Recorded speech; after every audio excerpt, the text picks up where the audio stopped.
Expedientes TVC.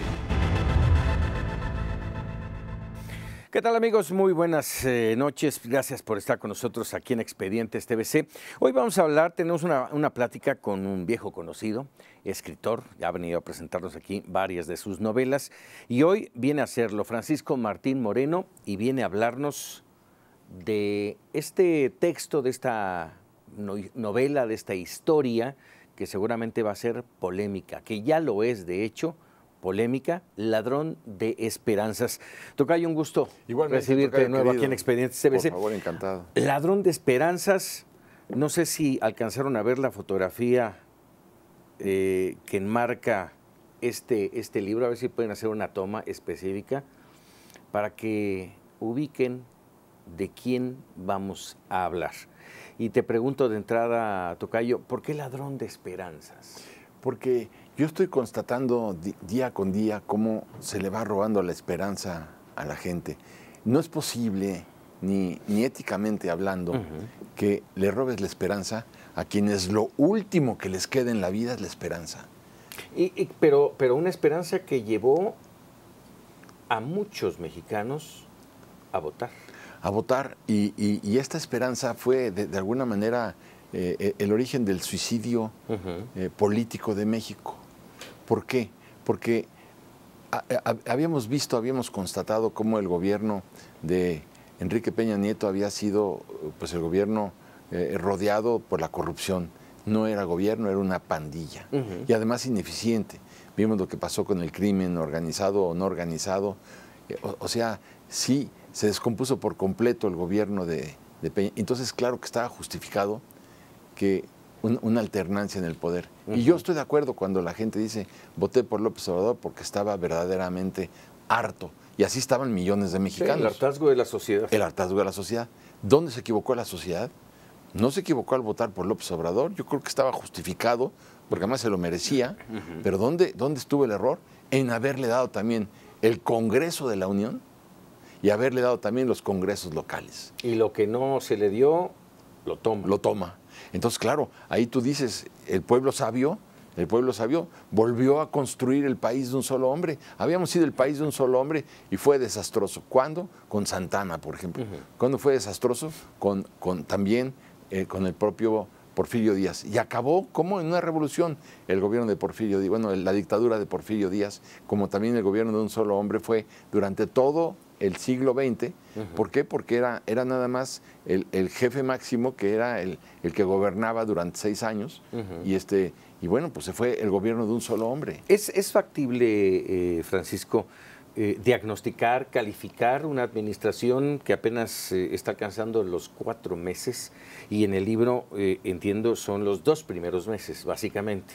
Sí, el libro, esta es una trilogía, Tocayo, que va, este libro primero, Ladrón de Esperanzas, va del 1 de julio al 15 de diciembre del año pasado. De la elección a los primeros 15 días. A los primeros 15 días. El segundo va a ser en el 2021 y el tercero en 2023, hasta este momento. Como van las cosas, igual pues va a ser una tetralogía. No sé cómo va a acabar todo esto, ¿no? Pero sí, esto es. Pero calificarlo porque llevaba 15 días, sería pues una arbitrariedad de mi parte y una irresponsabilidad. Exacto. ¿Sí? Pero no es así. A ver, y aquí me apoyé mucho, a ti te va a gustar mucho el término, me apoyé mucho en el periodismo de ficción, que fue una herramienta mágica para poder terminar esta novela. ¿Por qué el periodismo de ficción? Porque todos sabemos que o suponemos que hubo un pacto de impunidad entre el presidente de la República y el candidato.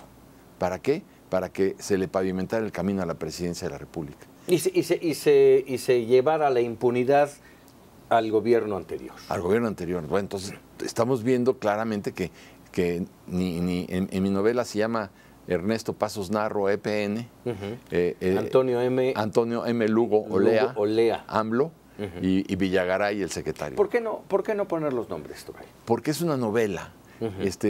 Si yo hubiera escrito un ensayo histórico, estaba obligado a poner los nombres, pero como novela no cabe. O sea, ¿por qué? Porque estoy recurriendo a la ficción. Uh-huh. Entonces, cuando empiezas a descubrir cómo de 32 delegaciones del PRI, 22 delegaciones no recibieron dinero ni siquiera para cachuchas, ni para refrescos, ni para tortas. ¿Por qué? Porque lo que querían era inmovilizar al tricolor de tal manera que ganara evidentemente las elecciones el presidente Lugo Olea en mi novela, ¿no? Y dentro de ese pacto de que tú mencionas, estaremos hablando que también la gente del PRI intervino para llevar ese cauce. Con una condición, le dicen, nosotros te vamos a pavimentar el camino a la presidencia. Tú vas a ser el presidente, con la condición de que no metas al presidente de la República a la cárcel, ni a su secretario de Estado, ni a sus gobernadores. Este fue el pacto de la impunidad. Claro que no hay un contrato, no firmaron un contrato, no hay pruebas. No hay pruebas, no hay ningún testigo, no hay ningún elemento probatorio. Entonces, es ahí donde cabe, ante esta imposibilidad probatoria, es donde cabe con toda posibilidad y con toda realidad el periodismo de ficción. Y aquí es donde yo cuento cómo se llevó a cabo ese acuerdo, cómo se pudo llevar a cabo después de haber atado cabitos por diferentes lugares. Esa ficción no llevaría al momento a dudar de lo que tú aquí expones, Francisco. Sí, pero es novela. Es novela, y creo que en la mente de cada mexicano es evidente que hubo un pacto de impunidad. Porque si te fijas, después vienen más elementos probatorios, como cuando... En cada mexicano, de los que no votaron por Andrés Manuel. De los que no votaron. Aunque hay muchos que en este momento se están arrepintiendo de haberlo hecho.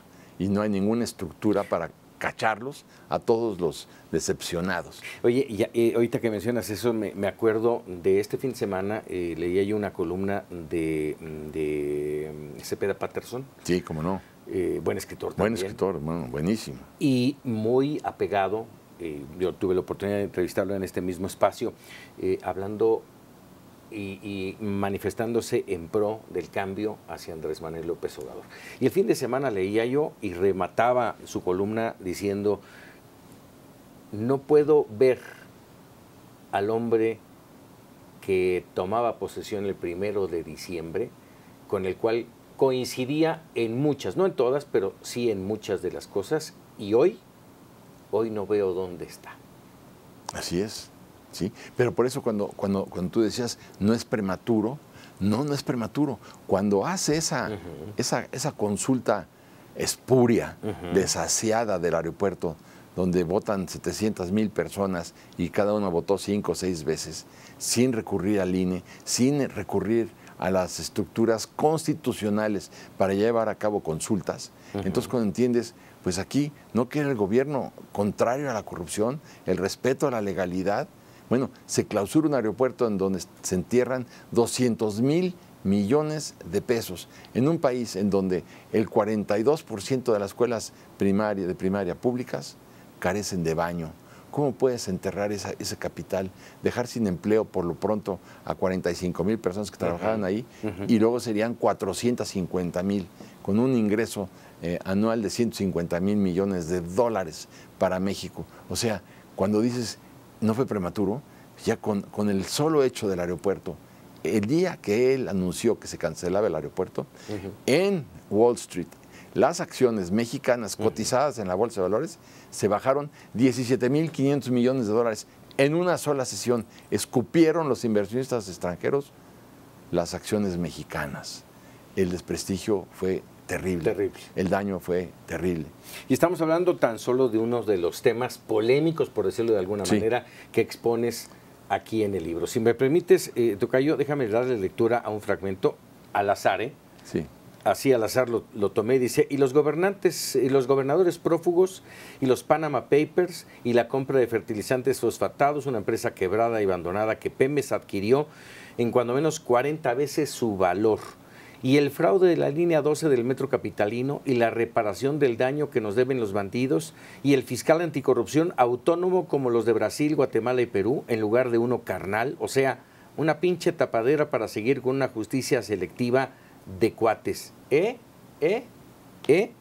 luego viene aquí un Twitter de La Más Perra, @LaMásPerra, y dice: resulta inaudito que AMLO proponga una amnistía general a la corrupción. Las indulgencias plenarias son propias de orden eclesiástico, no de los jefes de gobierno en sistemas basados en la ley. Sin duda, México requiere de una Fiscalía General autónoma. Coparmex. Así es. Pero no solamente es eso, Tocayo. A ver, hay una escena en donde un personaje que es un empresario destacado, que es capaz de todo, ¿no? Con sus amigos le dicen, a ver, si eres capaz de todo, como escalar el Everest de rodillas y violar a 40 leonas en África, ¿por qué no te metes en la habitación del presidente de la República? A ver, métete cuando esté dormido y lo sorprendes. Va y apuestan $10,000 cada uno. A ver si lo hacía. Él se las arregla. No te voy a cansar aquí con la logística que me costó un trabajo endemoniado, porque no se podía meter en Los Pinos. Esto se lleva a cabo el 15 de noviembre del año pasado, faltando 15 días para que Peña Nieto, Pasos Narro en mi novela, entregara el poder. Se las arregla en la última gira presidencial, se mete en la habitación y cuando está empezando a dormir el presidente, le pone un cuchillo en la papada y le dice, no se mueva, yo no le voy a hacer daño. La idea la tomé de un señor Michael Flanagan que se metió en la habitación de la reina de Inglaterra en 1985. Entonces dije, pues está bonito calcarlo para a ver qué pasa. Y se mete, entonces dice, si usted llama al Estado Mayor Presidencial y pide auxilio, a mí me llevan a la cárcel, pero usted se muere. Entonces, ¿por qué no me cree? Si quisiera matarlo ya lo hubiera hecho. Mejor platiquemos. ¿Y de qué quiere que platiquemos? Imagínate el terror del presidente. Bueno, a ver, supongamos que usted se robó $5,000 millones, ¿no? Supongamos, digo, igual fue más o fue menos, pero dejémoslo ahí. Son $100,000 millones de pesos. De ahí usted puede tener 10% de interés, le deja $10,000 millones de pesos al año, 800 millones de pesos mensuales. El primer mes se compra usted un avión, el segundo mes se compra usted un yate, tercer mes una casa, ya se le acabó el dinero. ¿No le parece a usted una canallada haber robado los impuestos de este país, cuando es un país donde 50 millones de mexicanos están en la pobreza? Robarse los impuestos es una canallada, usted merece morir. Y se enoja el presidente y le dice, ¿y usted se ve que es empresario? Sí, yo soy empresario. ¿Y usted siempre pagó sus impuestos? ¿Para qué es que están todas las voces, no? No, cuando he podido también me lo brinco y tampoco pago impuestos. A ver, entonces, ¿quién es peor? ¿Yo, que me robé los impuestos recaudados, o usted que se roba los que no son recaudados y que de cualquier manera los dos estamos estafando al fisco? ¿Cuáles son sus credenciales éticas para acusarme a mí de algo en lo que usted también es culpable? ¿Es usted igual de canalla que yo? Entonces, ¿ves cómo hay esta discusión? Luego le dice, oiga, y usted le dice, y le fue fiel a la pajarraca, no le digo gaviota, todo el tiempo dice, no, yo también fui infiel. ¿Y usted le dice? ¿Usted siempre, usted está casado, sí, y nunca le puso el cuerno a su esposa? No, sí, yo también se lo puse. Entonces, estamos hablando de lo mismo. Fíjate. Para que vea usted. Entonces le dice, es que el gobierno está podrido. Y le dice el presidente, ¿el gobierno está podrido? Sí, ni lo cuestiono. Pero a ver, yo le digo, aquí en este país los curas se roban las limosnas porque tampoco se las entregan al Vaticano, ni tampoco se las entregan a la superioridad, ni a la arquidiócesis. Los agricultores siembran con fertilizantes tóxicos para la salud con tal de dar una mayor producción. Los ganaderos inyectan hormonas a las vacas o a las gallinas para tener más leche o más huevos. Y entonces, está podrido todo. El abogado se vende a la contraparte. ¿De qué me está usted hablando? No es que el gobierno esté podrido. Le dice, la sociedad mexicana está podrida de punta a punta. Para que veas que son todas las voces, no nada más AMLO. Que dura radiografía. Sí, bueno, sí. Porque nos pone a todos en nuestro lugar, en nuestro contexto y en lo que somos en general. Sí, qué buenos somos para protestar. Así, y entonces tú sí crees en las culpas absolutas. No creo en las culpas absolutas. Entonces todos somos culpables de alguna forma y en alguna proporción. Vamos a hacer una pausa, tocayo, pero regresamos porque hay mucho que platicar todavía de Ladrón de Esperanzas con Francisco Martín Moreno. Ya regresamos. Ya estamos de regreso aquí en Expedientes TVC platicando con Francisco Martín Moreno y el Ladrón de Esperanzas. A ver, nos quedamos platicando con esta narración y que yo decía es una radiografía muy cruda, muy fuerte en torno a lo que somos. Y al final de cuentas, ¿a qué llegas? A que este país necesita una purga. A ver, ¿necesita un cambio? Un cambio, pero una purga a fondo. Y para ese cambio necesitamos la construcción de un Estado de Derecho. A ver, yo he manejado en algunos comentarios y editoriales que hemos hecho, es que efectivamente este país requería una sacudida. Sí. tremenda, como la que está recibiendo. Y decía yo, todos los cambios duelen. Claro. Este cambio nos está doliendo. El problema es el resultado. Sí, exacto, que el dolor no se convierta en una destrucción al estilo de Venezuela. Esa es la más grave preocupación que podemos tener los mexicanos. Tú sabes, no tenemos las condiciones de Venezuela, Tocayo. No, pero tampoco estaban al principio con Chávez. O sea, no estoy diciendo que vayan a empezar los procesos de expropiación, que de hecho ya comenzaron. A ver, ¿no te parece una expropiación velada, camuflada, la cancelación del aeropuerto? Del aeropuerto. Porque cuando dicen los empresarios, pues denos a nosotros el aeropuerto. Nosotros le decimos al gobierno federal, ¿cuánto le metiste? ¿90,000 millones? Ahí están. Y nosotros continuamos. No, tampoco. No se permitió tampoco a los privados continuar con el aeropuerto. Entonces, yo estoy contigo, no estamos llegando a eso, pero por algo comenzaron también los venezolanos. Y aquí, por ejemplo, ya estamos viendo con claridad cómo cuando dicen, se refiere el presidente de los pirurris y de los fifís, yo te digo, cuidado porque los pirurris hay que cuidar a los ricos porque son los que les dan dinero a los pobres. Hay que comparar un país con pirurris y un país sin pirurris.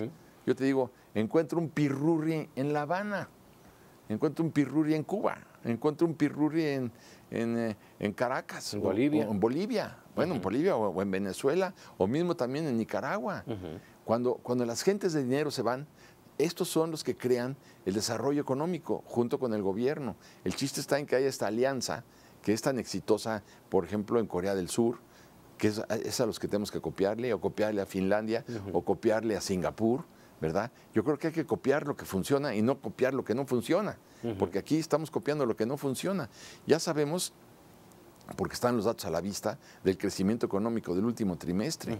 Entonces, vamos, la recaudación se cayó en 121,000 millones de pesos. ¿Qué encuentras de diferencia en la novela cuando hablas de un Antonio M. Lugo Olea el 1 de julio y lo ves el 15 de diciembre?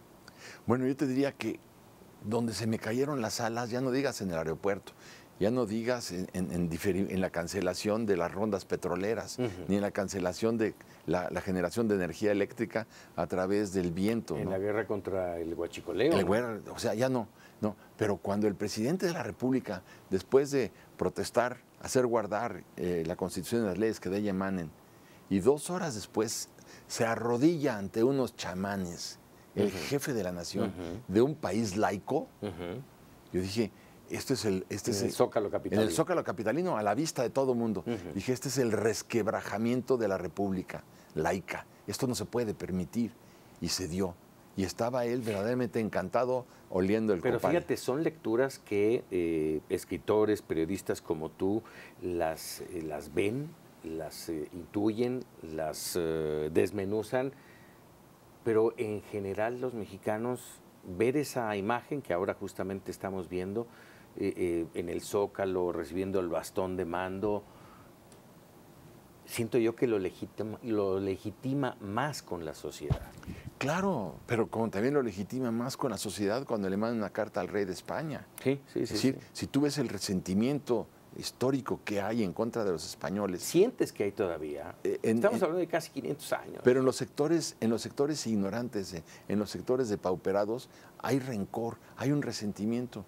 Y cuando alguien dice, nos está haciendo justicia finalmente el presidente de la República, eso se traduce en votos. Estás hablando de un malestar por desconocimiento. Por desconocimiento y por desesperación. Entonces, claro, pues sí se conocieron muchas de las salvajadas de los españoles, pero en fin, no quiero ahorita perderme en eso. Pero esa desesperación se va a mantener, o sea, en este caso estamos hablando de lo que nos hicieron los españoles, de lo que le hicieron a los pueblos originarios, pero en este momento, ¿cuántos adultos mayores me escriben al WhatsApp del noticiero, me dicen, oiga, no ha llegado mi dinero? Así es. Y las becas de los estudiantes, y las estancias infantiles. Pero si estás viendo que vamos a crecer este año a lo mejor, si bien nos va, vamos a llegar al 1%, cosa que yo dudo muchísimo. Ya el Bank of America y el Fondo Monetario dijeron, No. Sería el peor índice Claro, de muchos años. Porque el peor índice, porque si tú no creces, no recaudas. No creces, no nada. No nada. Entonces, menos presupuesto tienes para regalar dinero. Pero está la austeridad. Pero la austeridad tendría que estar destinada a la construcción de obras de infraestructura y no a regalar dinero. Ya está demostradísimo que regalar dinero no implica el desarrollo económico. Pero voto sí. Voto sí. Pero déjame ver a tu punto que me encantó. El 1 de diciembre, después de que se arrodilla el presidente de la República ante un chamán, lo cual me pareció vergonzoso, en mi novela se va el presidente al recinto de Juárez, donde Juárez murió el 18 de julio de 1872. Y ahí pide que lo dejen, en mi novela. Por eso digo que no puede ser un ensayo, tiene que ser una novela. Y él ve la cama de Juárez, ve el comedor, ve los retratos de los hijos, ve la cara de Margarita, también en un retrato muy bonito que hay allí, y decide acostarse en la cama donde murió el benemérito. Entonces es muy interesante ver cómo él sueña que su máximo deseo es morir en el poder, como murió Pancho Madero, como murió ¿Lo ves perpetuándose en el poder? No, él quiere, en mi fantasía que está en el libro, él quiere morir como murió Juárez en el poder, como murió Pancho Madero en el poder. Y entonces sueña que lo están velando en Bellas Artes y está su ataúd. Y entonces él ya está acostado en el ataúd, pero como es una simulación, de repente se levanta y regaña a las lloronas. No están llorando. No están llorando como deben. No, se murió el presidente de la República y se acuesta y luego regaña al coro y luego regaña a los violines. Y él dice, quiero morirme en el poder porque entonces me voy a convertir en el presidente mártir, el nuevo presidente mártir de México que hizo todo por los pobres. Antes de que ven el desastre económico que viene, su sueño es ese. Y claro, cuando tú ves que él va por la calle como si nada y viaja en aviones de línea y no tiene seguridad, entonces esta fantasía nocturna adquiere mayor autoridad. A ver, Martinillo, porque tú eres Martinillo, ¿verdad? Sí, yo soy Martinillo. Martinillo es el periodista de esta novela. ¿Cuál es el objetivo, Martinillo? Yo lo que quise, ¿de la novela? De la novela. Dar una voz de alarma, tocayo.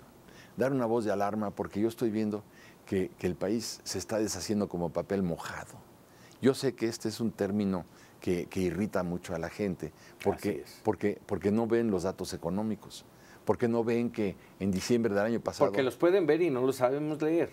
Se perdieron 400,000 empleos en diciembre del año pasado.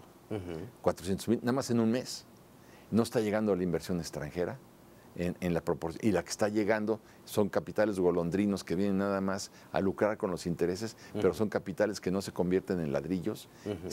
Ya se fueron 20,000 millones de dólares de México, de los mexicanos. No están invirtiendo en México junto con el gobierno. La clave para el crecimiento es sumas capital extranjero, capital nacional y el presupuesto público de México. Y entonces, si haces esa alianza entre los tres, el crecimiento va a ser tremendo, porque gobernar es crear empleos, entre otras cosas. Y esto no está sucediendo. Dime una cosa, ya el tiempo se nos agotó, tocayo, pero me gustaría preguntarte, ¿fuiste igual de crítico contra Peña Nieto, contra Calderón, contra Fox? Gran pregunta. Ahí están mis publicaciones en el Excelsior, en el Universal, en el periódico El País, en el Chicago Tribune. Lo pueden ver. Siendo igual de crítico. Sí, te voy a decir por qué. Porque yo no le debo nada a nadie. Nunca nadie se me ha acercado a sobornarme, nunca he recibido. Ya me da coraje porque me hubieran por lo menos alguna vez ofrecido un chayo, pero nunca me han ofrecido nada. Entonces soy más libre que un pájaro. Me gané mi libertad de decir. Y tu pregunta, que me parece maravillosa, la pueden constatar tu público y tu audiencia. Y la tuya. Sí, y la mía la pueden constatar en mis publicaciones. Ahí está como yo desde cuándo estoy diciendo que el gobierno de Peña Nieto no fue gobierno, fue una pandilla. Si me das un segundo, te quisiera agregar otra cosa. Para que veas que están todas las voces, hay una discusión entre una megachaira y un chairo. donde ella dice, a ver, si una botella de whisky cuesta 500 pesos, ¿por qué no se venden 5,000 para sacarles dinero a los ricos? Es lo que hace falta, eso es lo que es un gobierno de izquierda. Y le contesta el Chairo, estás mal, estás olvidándote de la realidad. ¿Pero por qué de la realidad? Porque si se venden 5,000 pesos a botella y en Texas se vende en 400 pesos, ¿sabes qué va a pasar? Estás estimulando el contrabando. Hay una cosa que se llama realidad. Y si estimulas el contrabando, cobrando el whisky a 5,000 pesos, cuando ya vale 400, lo que estás haciendo es destruir todas las vinaterías de México que van a quebrar gracias a tu propuesta. O sea, ten cuidado porque la realidad en este país cuenta. Déjame hacerte la última pregunta. Ya estamos sobre el tiempo, pero me interesa. Ladrón de Esperanzas está publicado con absoluta libertad. Sí. No hay bloqueos, no hay nada que impida que estés tú aquí, por supuesto. Bueno, déjame decirte, yo le creí al presidente de la República, al presidente López Obrador, le creí cuando él dijo, voy a respetar la libertad de expresión. La existencia de este libro confirma, avala eso. Y tu programa también. ¿Por qué? Porque aquí pues, tú y yo estamos hablando sin cortapisas. Así es. Hay libertad de expresión en tu programa y también en ello. Y entonces por eso me animé a hacer una trilogía. Este es el primer libro, el segundo saldrá, como te dije, en 2021 y el otro en 2023. Pero aquí yo estoy diciendo todo aquello en lo que yo creo. Y aquí verás cómo Martinillo denuncia, no nada más al gobierno de López Obrador, sino es un hombre que sabe indagar, investigar, y decir las cosas con gran valentía, con gran valor, y por eso adquiere respeto de la sociedad. A mí me creen porque yo nunca me he pervertido y nunca me he corrompido, tocayo. Y me encanta decirlo porque a mi edad es mi principal activo. Perfecto. Bueno, pues ahí tienen ustedes Ladrón de Esperanzas de Francisco Martín Moreno y editorial Alfaguara. Lo puede conseguir en donde usted lo busque, ahí va a encontrarlo. Y es el primero de una trilogía. Hay que buscarlo porque lo están escondiendo en muchas librerías. En lugar de que pongan pilas para que O sea, sí está, pero hay que buscarlo. Tienes que llegar a pedirlo o no lo vas a encontrar. Eso es lo curioso de este libro. Y lo están escondiendo abiertamente. Y por eso es importante que si vas a la librería, no te lo vas a encontrar. Tienes que pedirlo y me ponen al lado de un novelista secundón que se llamaba Miguel Cervantes y Saavedra. Hombre. Ahí me ponen entre las novedades. Fíjate. Por eso, y cubierto además, no lo puedes ver. Ponen mi libro y enfrente el de Cervantes o el de Edgar Allan Poe o de lo que tú quieras, de Dostoyevsky, pero no puedes ver el libro salvo que lo pidas. ¿Hay miedo? Sí, hay miedo. Hay miedo. Yo creo que hay mucho miedo, sobre todo que el presidente Peña Nieto tenía un presupuesto de 2.500 millones de dólares para la publicidad, 50,000 millones de pesos. Así es. Y muchas revistas, muchos periódicos vivían, y estaciones de radio y de televisión vivían de eso. Así es. Y ahora que se los quitan, pues están llegando a la ruina. Y por eso se están portando muy bien con tal de que les llegue el goteo del gobierno. Tocayo, como siempre, un gusto recibirte aquí en Tocayo. Expedientes TVC. Ahí tiene usted Ladrón de Esperanzas. Nos vemos en el próximo Expedientes TVC.